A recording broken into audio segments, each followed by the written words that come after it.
Les droits de l'homme sont les droits que vous avez du simple fait d'être humain. C'est la façon dont vous pouvez instinctivement vous attendre à être traité et les droits que vous méritez en tant que personne, tels que le droit de vivre librement, de donner votre opinion et d'être traité en tant qu'égal. Il existe toutes sortes de droits. La plupart s'appliquent à un certain groupe. Mais seuls les droits de l'homme s'appliquent absolument à tous et partout. C'est-à-dire aux enfants, personnes âgées, pauvres, basketteurs, éboueurs, rappeurs, enseignants, africains, indiens, albanais, chrétiens, musulmans, juifs, athées, votre mère, votre père et votre voisin de palier, et vous-même. Tous ont les mêmes droits. En d'autres mots, ils sont universels. Mais la question est de savoir, que sont-ils? D'après les Nations Unies, on en compte 30. Ils sont le plus souvent présentés en bloc sous la dénomination « les droits de l'homme ». Ils figurent tous dans la Déclaration universelle des droits de l'homme, laquelle est le document international de référence sur le sujet. Mais cette déclaration s'est faite beaucoup attendre. À l'origine, les droits de l'homme n'existaient pas. Au sein d'un bon groupe, vous étiez en sécurité. Sans un tel groupe, vous ne l'étiez pas. Mais c'est alors qu'un gars du nom de Cyrus le Grand innova.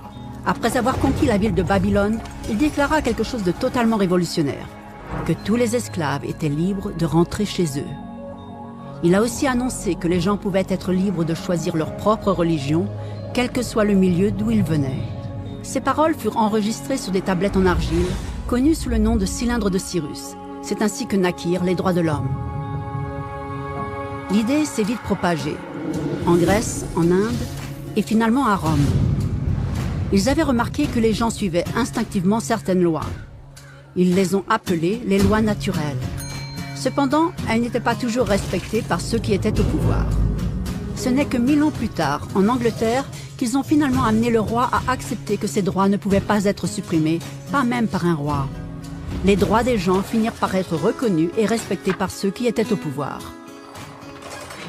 En fait, c'est beaucoup dire. Des Anglais au caractère plutôt radical ont dû déclarer leur indépendance avant que le roi comprenne pour de bon que tous les hommes étaient nés égaux. Non pas qu'il aimait l'idée, mais il ne pouvait pas les arrêter, et ainsi naquit l'Amérique. Les Français leur ont emboîté le pas avec leur propre révolution, leurs propres droits. La liste était plus longue, et ils insistèrent sur le fait que ces droits n'étaient pas juste une invention, mais qu'ils étaient naturels. Le concept romain de loi naturelle étaient devenus les droits naturels. Malheureusement, tout le monde n'était pas si enthousiaste. En France, un général du nom de Napoléon a renversé la nouvelle démocratie française. Il se couronna lui-même empereur du monde. Et il a failli réussir. Mais la coalition des pays européens a fini par prendre le dessus. Puis les droits de l'homme sont devenus soudain une priorité. Des accords internationaux ont été rédigés pour garantir beaucoup de droits en Europe. Mais ça ne se limitait qu'à l'Europe. Ces droits ne semblaient pas légitimes dans d'autres parties du monde qui étaient envahies, conquises et brûlées pour développer les vastes empires de l'Europe. C'est alors qu'un jeune homme de loi de l'Inde décida de protester. Il s'appelait Mahatma Gandhi. Et malgré la violence, il insista pour que tous les peuples de la Terre aient des droits, et pas seulement en Europe. Même les Européens ont fini par être d'accord. Mais ça n'allait pas être si facile que cela. 2 guerres mondiales ont éclaté.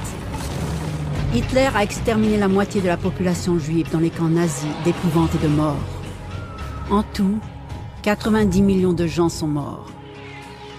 Les droits de l'homme n'avaient jamais tant frôlé l'extinction. Et jamais le monde n'avait eu autant besoin d'un revirement. C'est ainsi que les nations de la Terre ont formé une alliance, les Nations Unies. Leur but premier était de réaffirmer la confiance dans les droits fondamentaux des hommes, dans la dignité et dans la valeur de la personne humaine. Mais qu'étaient ces droits de l'homme? Les proclamations de Cyrus? Les lois naturelles de Rome? Les déclarations de la France? Chacun semblait avoir une idée légèrement différente de ce que les droits de l'homme devraient être. Mais sous la supervision d'Eleanor Roosevelt, tous se sont enfin mis d'accord sur un ensemble de droits pour tous. La Déclaration universelle des droits de l'homme. Le concept des droits naturels en France s'est transformé en droits de l'homme. Donc pour résumer, au début, seuls quelques privilégiés avaient des droits. Puis un jour, un gars s'est dit que d'autres devraient en avoir aussi, ce qui était génial. Sauf que tout le monde n'était pas d'accord. Et c'est au prix de luttes et de guerres au cours de plusieurs millénaires que chacun finit par accepter que les droits de l'homme devraient s'appliquer à tous. Depuis lors, les gens ont vécu des jours heureux. Sauf qu'il y a un léger problème. Si les gens ont le droit de se nourrir et d'avoir un abri, comment se fait-il que 16 000 enfants meurent de faim chaque jour? Un toutes les 5 secondes.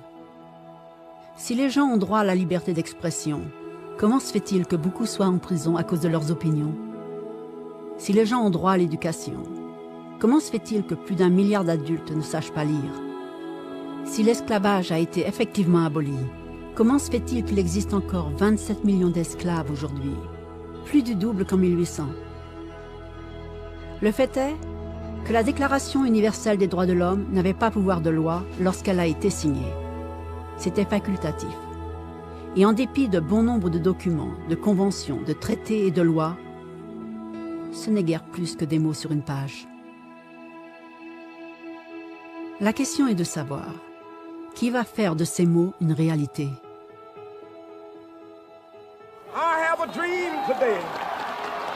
Quand Martin Luther King protestait pour l'égalité des races, il le faisait pour des droits garantis par les Nations Unies depuis 2 décennies. Et pourtant, il a dû protester. Quand Nelson Mandela défendait la justice sociale dans les années 90, son pays avait déjà accepté 40 ans plus tôt d'abolir la discrimination raciale. Et pourtant, il a dû combattre. Ceux qui luttent de nos jours contre la torture, la pauvreté, la discrimination, ne sont pas des géants ou des super-héros. Ce sont des gens, enfants, mères, pères, enseignants, des individus libres de penser qui refusent de se taire, qui se rendent compte que les droits de l'homme ne sont pas une leçon d'histoire, ni des mots sur une page, ni des discours, ni des campagnes publicitaires ou commerciales. Ils sont les choix que vous faites chaque jour en tant qu'être humain. Ils sont la part de responsabilité que nous partageons tous, se respecter mutuellement, s'entraider et protéger ceux qui sont dans le besoin. Comme Eleanor Roosevelt l'a dit, où est-ce que les droits universels de l'homme commencent? Dans des endroits tout près de chez vous. Si près et si petits qu'on ne peut même pas les voir sur une carte. Et pourtant, ces endroits représentent le monde d'un individu, le quartier dans lequel il vit, son école ou son université, l'usine, la ferme ou le bureau. Ce sont des endroits où chaque homme, femme ou enfant aspire à une justice équitable, des chances équitables, une dignité équitable sans discrimination. C'est dans la mesure où ces droits seront vrais, près de chez soi, qu'ils pourront l'être partout ailleurs.